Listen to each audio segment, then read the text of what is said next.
আসসালামু আলাইকুম, কেমন আছেন আপনারা সবাই? আশা রাখছি যে যেখান থেকে বসে আজকের ব্লগটি দেখছেন সবাই আল্লাহর রহমতে ভালো আছেন। আলহামদুলিল্লাহ, আমরাও আল্লাহর রহমতে ভালো আছি। সবাইকে জানাচ্ছি ঈদ মোবারক। ঈদের ব্লগটা আসলে আপলোড করতে একটু লেট হয়ে গেল। তো ঈদের দিন অনেক বেশি ব্যস্ত ছিলাম। ব্যস্ততার পর থেকেই রাতের বেলা এত বেশি অসুস্থ হয়ে পড়েছি, আপনাদের সঙ্গে যে আমি ভিডিওটা শেয়ার করতে পারিনি। আর ঈদের দিন সকাল থেকে তো অনেক ব্যস্ততার মধ্যে দিনটা পার করেছি। তো যতটুকু পেরেছি একটু একটু করে আপনাদের সঙ্গে শেয়ার করলাম। তো চান রাতে একটু বিরিয়ানি রান্না করেছিলাম, সেটাই সকালবেলা আমরা মা মেয়েরা মিলে নাস্তা করে নিয়েছি। আর এই তো এক এক করে ঈদের প্রিপারেশন নিয়েছিলাম। তো পায়েসটা রেডি করে নিয়েছি, পায়েসের উপর একটু বাদাম দিব, সেই জন্য এখানে বাদামটা কেটে নিচ্ছি।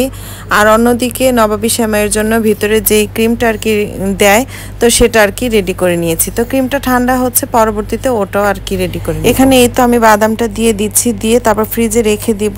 আর মিষ্টি জাতীয় খাবারগুলো একটু ঠান্ডা ঠান্ডা খেতেই কিন্তু অনেক বেশি ভালো লাগে। তো এই তো পায়েসটা আমি ফ্রিজে রেখে দিচ্ছি। তো ঘরের যতটুকু কাজ করে নিয়েছি অফ ক্যামেরায়।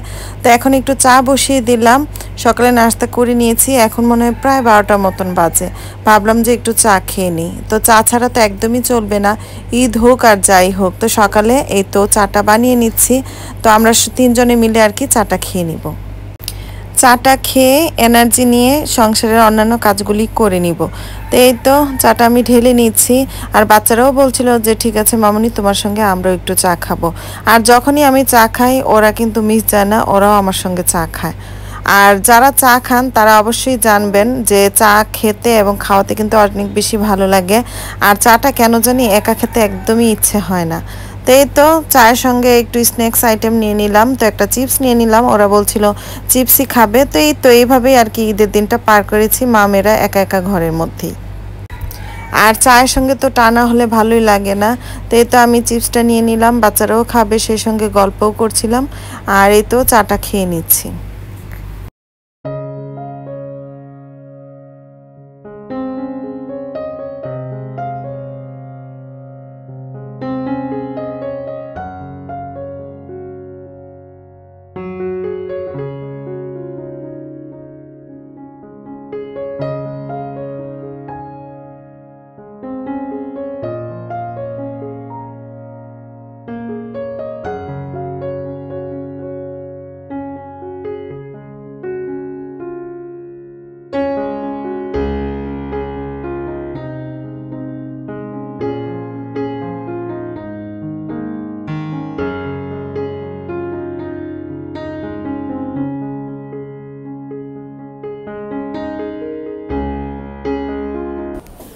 এখানে আমি সব রান্নাবান্নার সব কিছু রেডি করে রেখে তারপরে একটু রেস্ট করে নিয়েছিলাম। ভাবলাম যেহেতু দুপুরে খাওয়া দাওয়া করবো, একটু পরেই লেটে রান্না করি।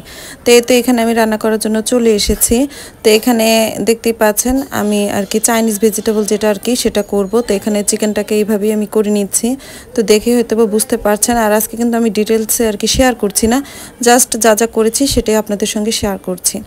আর একটু চিকেন কারি করব, সেজন্য চিকেনটাকে ফ্রাই করে নিয়েছি। আর বাচ্চারা এভাবেই ইদানিং রান্না করলে পছন্দ করে। তো ভাবলাম যেহেতু ওরাই খাবে, ওদের পছন্দ অনুযায়ী করিনি। আর ইদানিং না একসঙ্গে সব কিছু করতে পারি না, অনেক কিছু করতে অনেক বেশি হিমশিম খেয়ে যায়, আমার জন্য কঠিন হয়ে যায়। ছোট বেবি আছে, তো ওকে টেক কেয়ার করে গ্যাপে গ্যাপে আমাকে করতে হয়। তো এই তো রান্নাটা বসিয়ে দিলাম, তো এটা হতে থাক। আর এইদিকে অন্যান্য রান্নাগুলো করে নিচ্ছি। আর এখানে আমি না পেঁপেটা আগের থেকে হাফ বয়েল করে ফ্রিজে রেখে দিয়েছিলাম, ডিপ ফ্রিজে রেখে দিয়েছিলাম। তো সেই পেঁপেটাই নামিয়ে নিয়েছি। তো সেটা দিয়ে আজকের আমি কারিটা রান্না করে নিচ্ছি। আর এখানে কিন্তু পেঁপেটা আমি অনেকক্ষণ আগেই নামিয়ে রেখেছিলাম ফ্রিজ থেকে, তারপরে দেখলাম যে ভিতরে আইস রয়ে গিয়েছে। তো সেই জন্য আমি বসিয়ে দিয়ে একটু ঢাকনা দিয়ে ঢেকে দিব, কিছুটা সময় ওয়েট করব। এখানে আমি আগে থেকে একটু কর্নফ্লাওয়ার, গুঁড়ো দুধ আর হালকা পরিমাণে একটু চিনি গুলে রেখেছিলাম। তো সেটাই আমি দিয়ে দিলাম। আর এই তো একটু ভালোভাবে নেড়ে চেড়ে দিচ্ছি। আর কিছু পেঁয়াজ আমি কেটে রেখেছি, উপর থেকে কিছু কাঁচামরিচ দিয়ে দিলাম। তো মরিচটা আমি সবার লাস্টে দিই যাতে খুব বেশি ঝাল না হয়। আর এখানে কিছু গাজর আর ওই যে পেঁয়াজ কেটে রেখেছিলাম সেটা উপর থেকে দিয়ে দিলাম। তো হওয়ার কিছুক্ষণ আগে দিলেই এটা ভালো লাগে। খুব বেশি কুক হয়ে গেলে না পেঁয়াজটা খেতে ভালো লাগে না।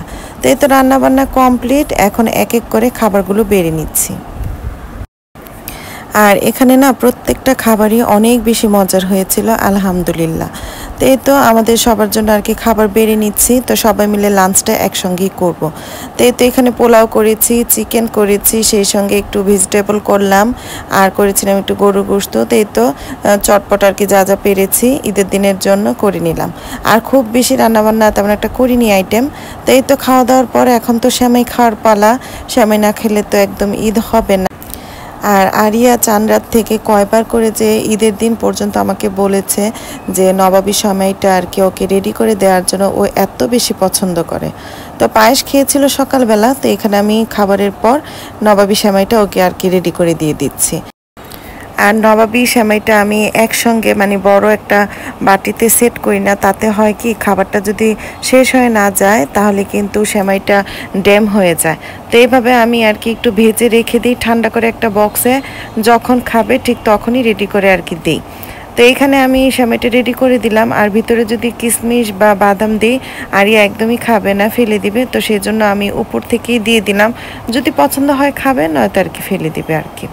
এভাবে এই তো রেডি করে দিয়ে দিলাম। আর সেমাইটা খেতে না অনেক বেশি মজা হয় আর অনেক বেশি ক্রিস্পি থাকে, সঙ্গে সঙ্গে এভাবে রেডি করে খেলে আপনারা চাইলে এভাবে ট্রাই করে দেখতে পারেন। অনেকে আবার করে কি নবাবী সেমাইটা চিনি বা গুঁড়ো দুধ দিয়ে ভেজে নেয়, আমি না কিছুই দিই না, জাস্ট একটু ঘি দিয়ে ভেজে নেই। আমার কাছে চিনিটা মুখে পড়লে একদমই ভালো লাগে না, কিচকিচ করে আর কি। তো এই তো খাওয়া দাওয়া শেষ করে নিলাম।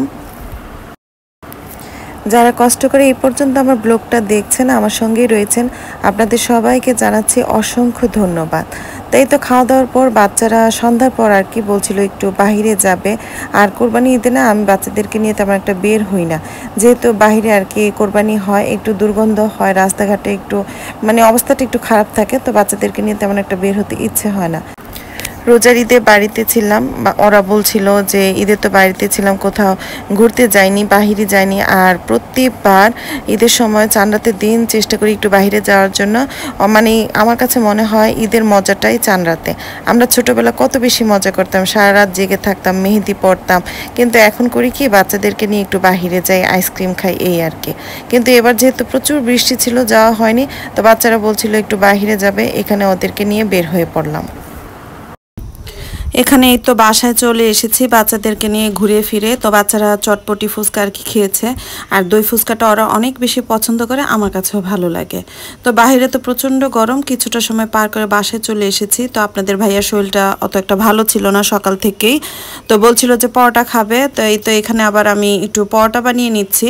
তো যা যা রান্না করেছিলাম দুপুরে, এই যে বিফ, তারপর সেই সঙ্গে চিকেন ছিল, আর একটা ভেজিটেবল ছিল, একটু শসা কেটে দিলাম, আর গরম গরম পরোটা বানিয়ে দিচ্ছি। এই তো গরম গরম পরোটা, আর পরোটাটা অনেক বেশি মজা লাগছিল যেহেতু একদম গরম গরম ছিল, আর সবাই মিলে খাচ্ছিলাম। তো এই ছিল আমার আজকের ব্লগ, আশা করি আপনাদের কাছে ভালো লেগেছে। তো আবারও ঈদ মোবারক জানিয়ে আমি আমার আজকের ব্লগটা এই পর্যায়ে শেষ করতে চাচ্ছি। সবাই ভালো থাকবেন, সুস্থ থাকবেন, আমাদের জন্য দোয়া করবেন। এই পর্যন্ত আল্লাহ হাফেজ, আসসালামু আলাইকুম।